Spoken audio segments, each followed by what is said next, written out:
మొత్తానికి ఫార్ములా ఈ కార్ కేసులో BRS party working president KTR కు ఇక అప్పుడు నోటీసులు ఇవ్వబోతున్నారు. సో విచారణకు కేటీఆర్ సిద్ధంగా ఉండాల్సినటువంటి అవసరం వచ్చింది. ఏసీబీ ఆయన పైన కేసులు కూడా నమోదు చేయడం జరిగింది. 13A, 1A, 13(2) prevention of corruption కింద. కాంబోజ్ వెంకటేశ్వర్లు గారు, నిధుల దుర్వినియోగం జరిగింది, మీ సొంత డబ్బులు కాదు తీసి ఖర్చు పెట్టడానికి. సో మీరు ప్రజాధనాన్ని దుర్వినియోగం చేశారు, ఒక ఆర్డర్ ప్రకారం వెళ్ళలేదు. దీంట్లో ప్రధానంగా కేబినెట్ అప్రూవల్ లేదు, ఆర్థిక శాఖ అనుమతి లేదు, రిజర్వ్ బ్యాంక్ నుంచి కనీసం ఎట్లాంటి అనుమతులు లేకుండా మీరు ఈ వ్యవహారం నడిపించారు. Good evening panel members and iNews viewers. ఇంకోటి ఏంటంటే కాంగ్రెస్ దుర్మార్గ పాలనకు ఇది ఒక నిదర్శనం ఈరోజు.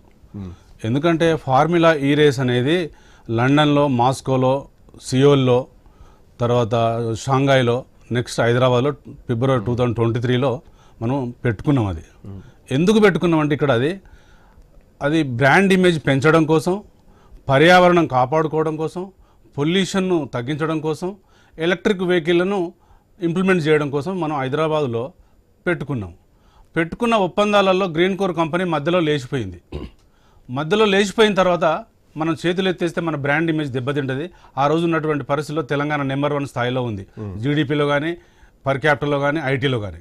అప్పుడు మనం ఏం చేయాలంటే హెచ్ఎండిఏకు ఒక చైర్మన్ ఉంటాడు, ఆ చైర్మన్ వేకెన్సీ ఉంది, దానికి ముఖ్యమంత్రి గారే చైర్మన్గా ఉంటారు, వివరిస్తారు. వైస్ చైర్మన్గా గౌరవ కేటీఆర్ గారు మున్సిపల్ శాఖ మంత్రిగా ఉన్నారు, ఆయన వివరిస్తారు. దానికి ప్రిన్సిపల్ సెక్రటరీ అరవింద్ కుమార్ గారు ఉన్నారు, కమిషనర్ గారు ఉండే ఆ రోజుల్లో. అప్పుడు చీఫ్ వచ్చేసి ఈరోజు రెడ్డి గారు ఉన్నారు. ఇదంతా జరిగిన తర్వాత, అయిపోయిన తర్వాత డబ్బులు ఇవ్వడంలో హెచ్ఎండిఏకు కేటీఆర్ గారు చెప్పిండు, ఇచ్చిన మాట వాస్తవము. దాంట్లో కాంగ్రెస్ వాళ్ళకి ఏమిది, ఒకవేళ కాంగ్రెస్ వాళ్ళకు ఈ బ్రాండ్ ఇమేజ్ని పెంచాలనే ఉద్దేశం ఉంటే 2024 ఫిబ్రవరిలో కూడా మళ్ళీ ఈ రేస్ జరగాలి. అప్పుడే మీరు ఏం ప్లాన్ చేశారంటే ఈ రేస్ అనేది అబద్ధం, దీంతో వచ్చింది లేదు పోయింది లేదు, మళ్ళీ 50 కోట్లు ఎక్కడ పెడతాం అని ఆ రోజు ఉన్నటువంటి పరిస్థితులలో దాన్ని క్యాన్సల్ చేసుకొని ఆ రోజు నుంచి ఈ రోజు వరకు నిరాధారమైన ఆరోపణలు చేస్తూ ఈరోజు ఆనేషకు లెటర్ రాసి శాంతకుమార్ మేడం చీఫ్ సెక్రటరీ గారు ఇది ఒక కుట్రపూరితంగా, ఇది కక్షపూరితంగా వ్యవహరించిన శైలి, ఇది కోర్టులో నిలబడదు. ఇంకొక అంశం ఏంటంటే ఈ ఫార్ములా ఈ రేసుకు సంబంధించిన దాంట్లో ఫిబ్రవరి 2023 జరిగిన దాంట్లో 700 కోట్లు తెలంగాణ గవర్నమెంట్ ఇన్కమ్ వచ్చింది. దాంతో పాటుగా 8,000 కోట్లు పెట్టుబడులు వచ్చినాయి. అది గ్రహించాలి ప్రజలు, అది గ్రహించాలి కాంగ్రెస్ గవర్నమెంట్. దీని మీద కులంకషంగా ప్రాథమిక విచారణ జరగాలి. ప్రాథమిక విచారణ లేకుండా ఆనిషా నిన్న సాయంత్రం లీడర్ పోయింది, అవినీతి శాఖకు ఈరోజు ఎఫ్ఐఆర్ బుక్ చేసిర్రు, దాన్ని పంపిస్తున్నారు. ఇదంతా కుట్రపూరితంగా జరుగుతున్నది.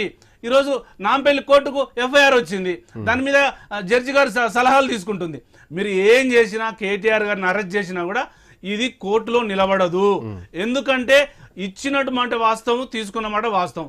అది డాలర్ రూపకంగా వెళ్ళిందా, ఫండ్స్ ఒక అకౌంట్లోకి వెళ్ళిన తర్వాత ఆ ఫండ్స్ ఎక్కడికి వెళ్ళిన ప్రాథమిక విచారణ జరుగుతుంది. బట్ ఒక point I think Shashi sir మీరు కూడా దీన్ని వినండి. ఒప్పందం చేసుకున్నారు గ్రీన్ కో కంపెనీ తోటి, రైట్? పాయింట్ అది. సో ఒప్పందం చేసుకున్న తర్వాత కంపెనీ వెనక్కి వెళ్ళిపోయిన తర్వాత మీరు హెచ్ఎండిఏ తోటి ఏకమై మీరు స్పాన్సర్ చేశారు. అఫ్ కోర్స్ మీరు కొలాబరేషన్ తోటి ఈ కార్ రేసింగ్ నిర్వహించారు. బట్ వెళ్ళిపోయినటువంటి కంపెనీ మీద ఒప్పందాన్ని బ్రేక్ చేసిన తర్వాత ప్రభుత్వంలో మీరే ఉన్నారు, ఎందుకు వాళ్ళ మీద ఒత్తిడి తీసుకురాలేదు? ఎందుకు వాళ్ళ మీద ఎట్లాంటి లీగల్ యాక్షన్కి వెళ్ళలేదు? అయితే ఇప్పుడు ఏం జరుగుతుందంటే మనకు ఫిబ్రవరిలో జరిగిన తర్వాత ఈ ప్రాసెస్ అంతా నడుస్తున్నప్పుడు దానికి టైం ఉంటుంది. ఆ టైం ప్రకారం ఎంఓఐకి మనకు లెటర్, ఇప్పుడు ఎవరైతే ఎంఓఐ చేసుకున్న గ్రీన్ కంపెనీకి మనం నోటీసులు ఇచ్చాం, నోటీసులు ఇచ్చిన తర్వాత వాళ్ళు రెస్పాండ్ కాలే. అప్పటికల్లా ఎలక్షన్ అయిపోయింది, మళ్ళీ 1 year వచ్చేసింది. ఒకవేళ వచ్చిన గవర్నమెంట్ కనుక క్లారిటీగా ఉంటే, వాళ్ళకు నిబద్ధత ఉంటే వాళ్ళకు నోటీసులు ఇవ్వాలి. మీరు ఎంఓఐ తెలంగాణ గవర్నమెంట్తో చేసుకున్నారు, మీరు డబ్బులు తీసుకున్నారు, దీని మీద మాకు క్లారిటీ ఇవ్వని వాళ్ళకి నోటీసులు ఇవ్వాలి. నోటీసులు అక్కడ ఇవ్వకుండా మా దగ్గర పడేసి మా మీద ఎఫ్ఐఆర్లు పెట్టేసి మా మీద కేసులు పెట్టడం అనేది దుర్మార్గం చర్య. ఇంకొకటి, వీళ్ళకు బ్రాండ్ ఇమేజ్ పెంచాలనే ఉద్దేశం ఉంటే నెక్స్ట్ ఇంప్లిమెంట్ చేయాలి 2024లో. వాళ్ళ దగ్గర వాళ్ళకు దీని మీద అవగాహన లేక, దీని మీద ఎక్స్పీరియన్స్ లేక దీన్ని వాళ్ళు ఎత్తేసిండ్రు. సరే, ఎత్తేసిన వాళ్ళు ఊకోవాలి కదా, దీని మీద మీరు క్లారిటీ. ఇంకొకటి ఏంటంటే గౌరవ్ కేటీఆర్ గారే స్టేట్మెంట్ ఇచ్చారు, 55 కోట్లు ట్రాన్స్ఫర్ చేశాము, హెచ్ఎండిఏ స్పాన్సర్ చేసింది, ఒక స్పాన్సర్ దొరికే వరకు మేము దాన్ని కాపాడుతామని. ఒక తెలంగాణ గవర్నమెంట్ పెట్టినట్టు దాఖలాలు లేవు సార్. ఇలా బాంబేలో జరిగింది, ఒడిశాలో జరిగింది, నోయిడాలో జరిగినాయి. ఇట్లాంటి చాలా జరిగినాయి. వాళ్ళు కూడా 100 కోట్లు పెట్టిరు.